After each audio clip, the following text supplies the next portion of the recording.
And what about you? And in this one here, we're gonna take the gearbox out of this Seat here, Volkswagen Group car. So it's basically a Golf Mark 5.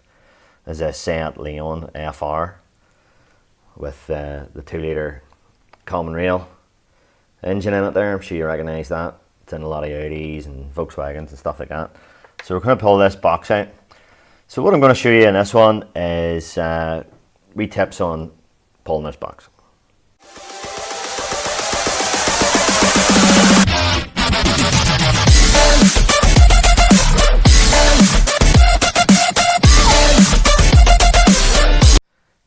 The history of this car is this guy, customer complaint with this car is the clutch pedal. Sometimes he goes out in the morning and the clutch pedal is at the deck. So what he's been doing for the last good wee while is he's been just lifting the clutch pedal off the floor and giving it a couple of pumps, and its clutch returns.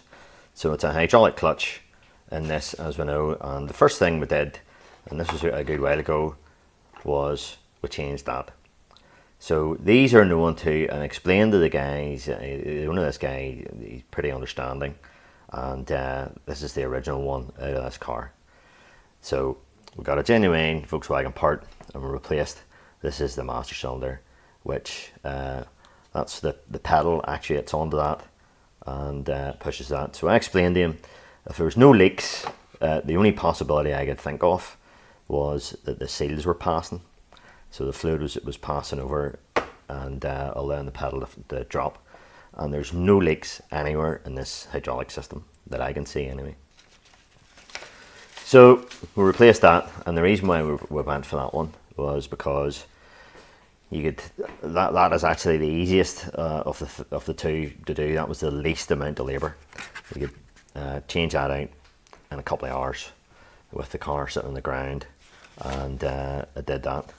But believe it or not, I still have this kicking about, just because we weren't sure whether that part there could be good, and we're starting to suspect now that it is good. And I can't believe the date on it there, 27th of July 2018. I bought that from TPS, and that's me there. That's over 100 quid. You can buy cheaper ones in the market now, by all means. But this is genuine. Well, this is the one that's out of the car, so this is a genuine one. And who makes this? It's just VAG on it. So it was a genuine one of them we put in because we didn't want any problems. We didn't want to suspect that the part we put in was still failing or whatever. So it's a process of elimination. Couldn't really do any testing. All you can really do with this hydraulic circuit is check for leaks, and no leaks found.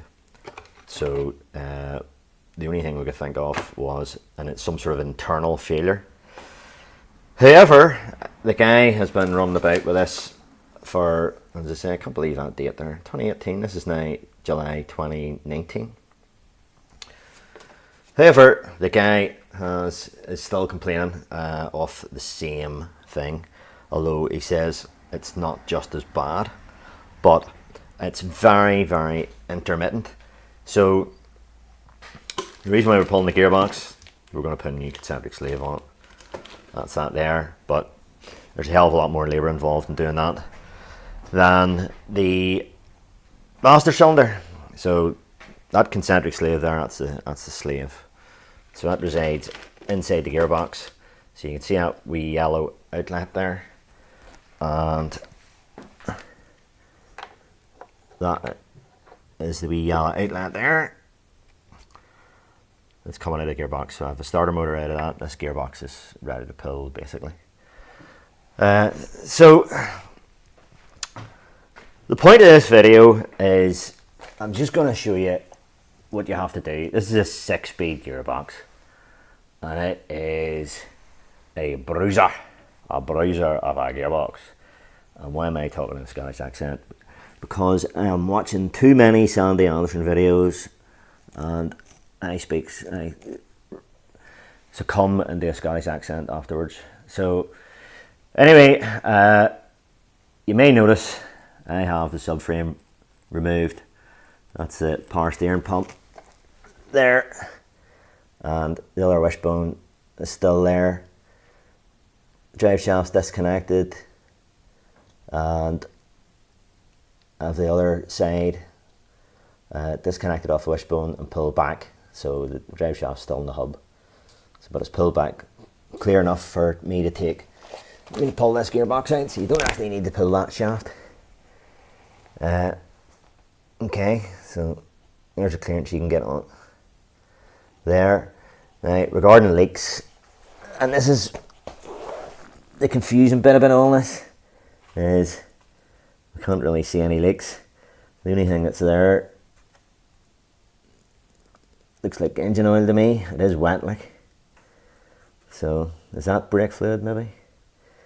We'll see better whenever we get the gearbox out, but we're hoping that this thing is leaking very, very slightly, and it only does it now and again, and whatever. So he can get a clutch back. He's been driving about for a year like this. I suspected that this would, eventually give up, and then you would have a definite cause, and so that's the problem with intermittent problems. So that's the other wishbone. It's still attached to the frame of the car, and it's holding that side of the rack, and the anti-roll bar is just sitting there on that side. So the other side of the rack there is in free space, but we'll have the tie rod tied up to the strut, and it's quite taut there on a rope, on a good rope that locks in, not just any little bit of string. So it's a bruiser of a gearbox. This aluminium subframe is removed here, and the reason why I do that is because I can't see that beer box will clear it. You need to do that. If people are able to pull a 6-speed box out of these things without pulling the aluminium subframe, then fair play to you, but I can't see a way of doing it. Now, the problem with doing all that is that there's a lot of movement, and you lose all sorts of geometry that will go on you, and stuff like that. So I'll bring you over to the subframe. Right, so that's our aluminium subframe. That's the dog leg is under the gearbox there, and that's the wishbone and the other bit of the aluminium. So it's actually in 3 bits. That's a plate that sits right at the bottom. So you disconnect the exhaust bracket off the back of it there, and these are the bolts that go in it. Now, you need to align the subframe when you put it back up again, because it can move about on the bolts there. So, same over here, well, that goes onto the frame. So anywhere where it goes onto the frame, it has that. So there are locking pins available, and these are eBay specials, and that's the item number there. 15 quid I think they were, so not too bad. If you're doing a few of these, it's just worthwhile. That is the Volkswagen number. So this is the same as the Volkswagen part, and that's in there. So all it really is a wee Allen head and a wee cone shaped boil there, and what you do is you pull that out and you screw her up in with that, and that takes up, so that lines her up there, and the bolt is able to move about in that wee cone thing there. So that allows you to move this about till you get them all into it. So as you can see, you get 4. So you need 2 for here, and you need I think that one there and that one there. So I think I'll actually only need 3 for this job, because I have my other wishbone still in. So anyway, now what you could do is, and I've showed you this wee trick before, you could put a bit of tape around that bolt there, and that would centralise it for you. So yeah, you could do that, but so you could roll a bit of tape. You need to have it in the right position. So you need to have the roll of tape, a bit of tape around it there, and you could put that in, and then get her lined up, take the bolts out one at a time, and remove the tape and put it back in again. You could do that, that would still work, okay? As you can see, I've actually marked it as well in places, and that's just to give me a you know, a fail-safe, you know, that it's going back on, and it goes back on in the same position that I took it off. So I've a lot of old paint marks all over the place, as you can see there as well. You don't need to remove these two bolts, even though I marked them. So I just well, I keep doing that, but these are still in situ, and these haven't been taken out. Those bolts there. So there we go. That's what I was wanting to show you in this video. These alignment pins, quite cheap, and it means you'll be able to take this off and put it back on with confidence.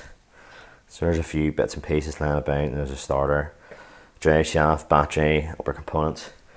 So I'm going to go ahead and pull this gearbox out, and yeah, hopefully we can see some sort of smoking gun that this thing's going to be damp and around it. So we'll see how we go. Right, so I'll have the gearbox separated from the car, from the engine, as you can see. So this car has a self-adjusting clutch on it, and we can see, do a bit of shaking this here to get you in here, and we can see she's about half on the clutch there. So this job isn't for the dual clutch.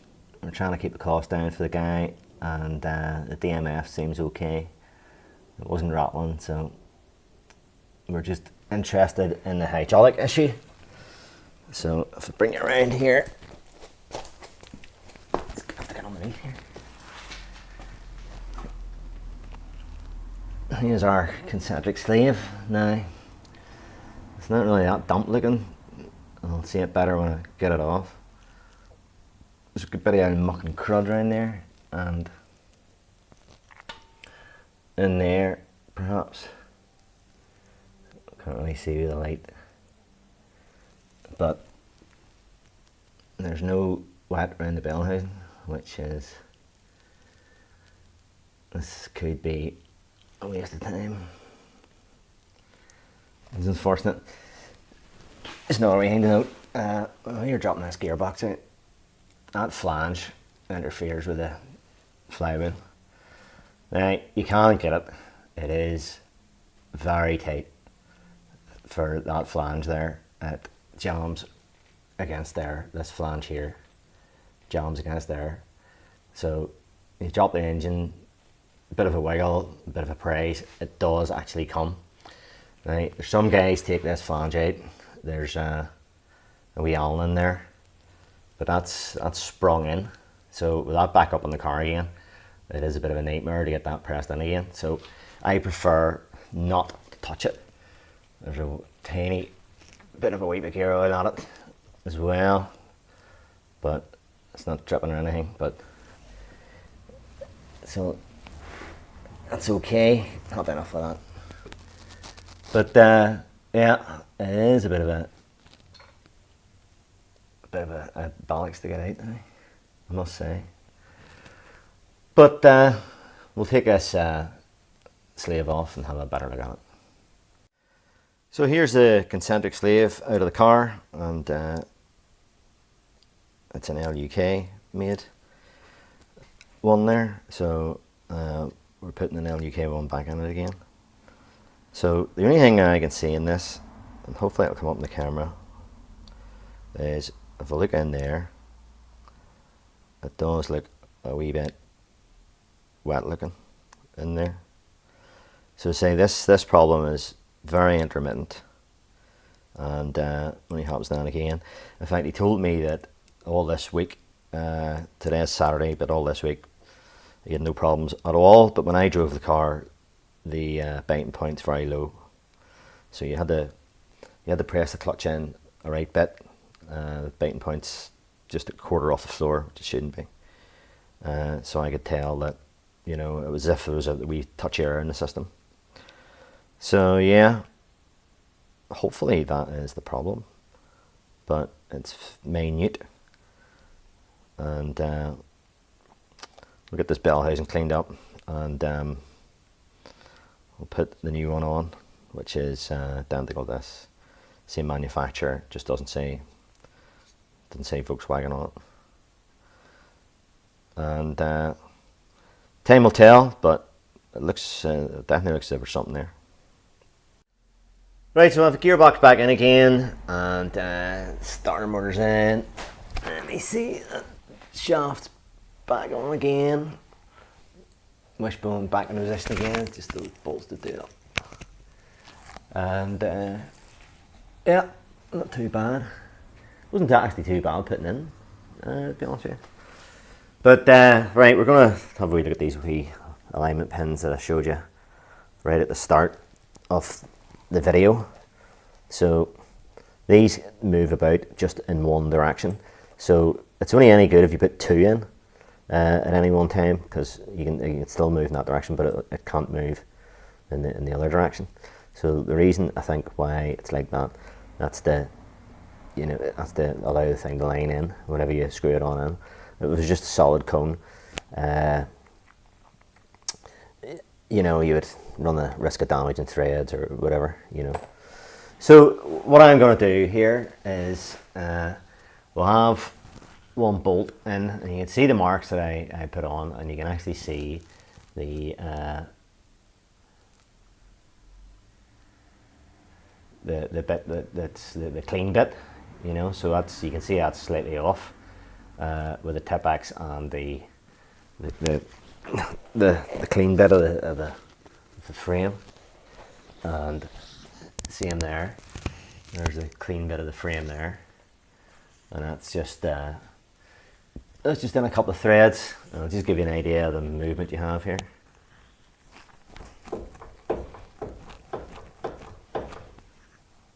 I'll put you in a different position here, so we'll move this wishbone about. And there's the movement you can see that you can have there. Give you another angle.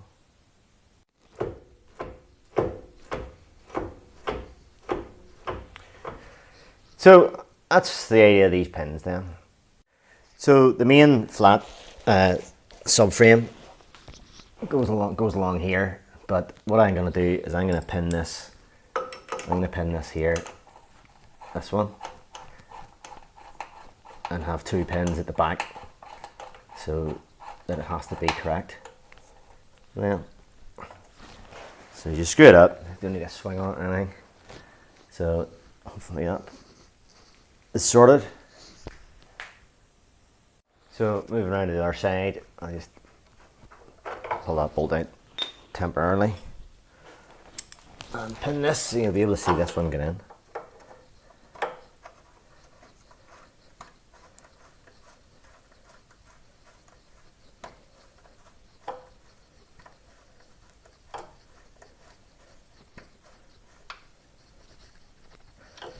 And up until it stops. So there's a pin here and there's a pin over there. I get to see in the shot now. So there's a pin in here and there's a pin in there. So that can't move the way that I was moving it initially. So what I'm going to do is I'm going to tighten the single bolt that's there. I'm going to tighten that up and to hold it, and then get the subframe onto there. So that gives you an idea what way these pins work. I don't need to do the other side because well, I'm not going to do the other side because it was never out. So that one there is in situ, and the bolts are holding it, so that wasn't loosened off. So it's just this side, the gearbox side, that I removed in order to pull the gearbox. So as you can see there, that's the problem that you have with that gearbox and that wishbone there. So there's no way you can get that, because you have to pull it back and drop the engine down to clear the chassis there. So that's why I pull the subframe, and with these wee pins it makes it pretty easy to line the thing up again. So there we go. So that's the subframe there. That's the subframe back on again. That's the dogleg gearbox support there. And if I look up, my marks that I put on are pretty well aligned. I'm pretty happy with that, with the help of those wee pins. So yeah, they're just a check mark. I'm not really going by those marks, but they're just a check that that's all went okay. So pretty happy with that. So just a shaft to put in, and put the weather shield on, and get the thing back on the ground again. Do the stuff at the top. Well, that's a car all together.